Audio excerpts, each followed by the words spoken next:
পাঠদান চলাকালীন সময়ে বিদ্যালয়ের ছাদে ভুট্টা শুকানো এবং মাঠে ধান মাড়াই করার অভিযোগ উঠেছে। এতে ব্যাহত হচ্ছে বিদ্যালয়ের স্বাভাবিক শিক্ষা কার্যক্রম।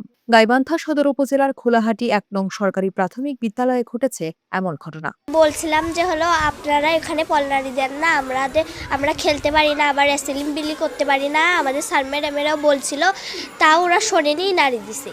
ওদের মানা করা সত্ত্বেও যদি দেয় তাহলে আমরা কি বলবো? আর স্কুলের মাঠে পল এবং নাড়ি দেওয়ার কারণে আমরা ভালো করে খেলাধুলা করতে পারি না এবং অ্যাসেম্বলি ভালো করে করতে পারি না। এখানে পল নাড়ি দিচ্ছে, আবার আমরা খেলাধুলা করি, তাতেও সমস্যা হয়। আমাদের স্যার ম্যাডামেরাও কি ওনাদের মানা করছিল, ওরা শোনেনি, তবুও নাড়ি দিছে। আমরা আবার স্কুল থেকে আসি, এখানে অনেক পল পায়ের সাথে উঠে আসে, আমাদের সমস্যা হয় অনেক। সরেজমিনে দেখা যায় বিদ্যালয়ের পুরো ছাদ জুড়ে শুকানো হচ্ছে ভুট্টা। একই সময়ে স্কুল মাঠে চলছে ধান মাড়াইয়ের কাজ। এ সময় শ্রেণীকক্ষে পাঠদান চলমান থাকায় শিক্ষার স্বাভাবিক পরিবেশ মারাত্মকভাবে বিঘ্নিত হয়।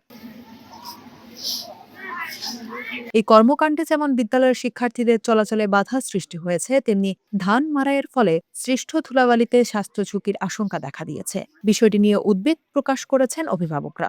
দ্রুত এ ধরনের কার্যক্রম বন্ধে প্রয়োজনীয় ব্যবস্থা গ্রহণের দাবি জানিয়েছেন তারা। বিদ্যালয়ের প্রধান শিক্ষক জানান, একাধিকবার নিষেধ করা সত্ত্বেও এলাকার কিছু লোকজন বিদ্যালয়ের ছাদ ব্যবহার করে ভুট্টা শুকানো এবং মাঠে ধান মাড়াই কার্যক্রম চালিয়ে যাচ্ছে।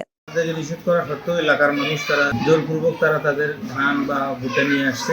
আমরা নিষেধ করেছি, আমরা এবং এখনো আমার পিয়নকে তারা নিষেধ করাইলাম। তারা আশেপাশের মানুষ এখন ধান পল ভুট্টা সব একসাথে নামার কারণে তারা শুকাতে পারছে না, বিধায় তারা বিভিন্নভাবে এসে জোরপূর্বক তারা মাঠে বা ছাদে দেওয়ার চেষ্টা তো বলার আমরা বলেছি। এর বেশি তো আমরা তো তাদেরকে প্রেশার ক্রিয়েট করে তাদের সাথে লড়াই করতে পারবো। বিদ্যালয়ের প্রাঙ্গণে এমন অনিয়ম বন্ধে সংশ্লিষ্ট কর্তৃপক্ষের কার্যকর পদক্ষেপই পারে শিক্ষার্থীদের জন্য নিরাপদ ও সুষ্ঠু শিক্ষার পরিবেশ নিশ্চিত করতে।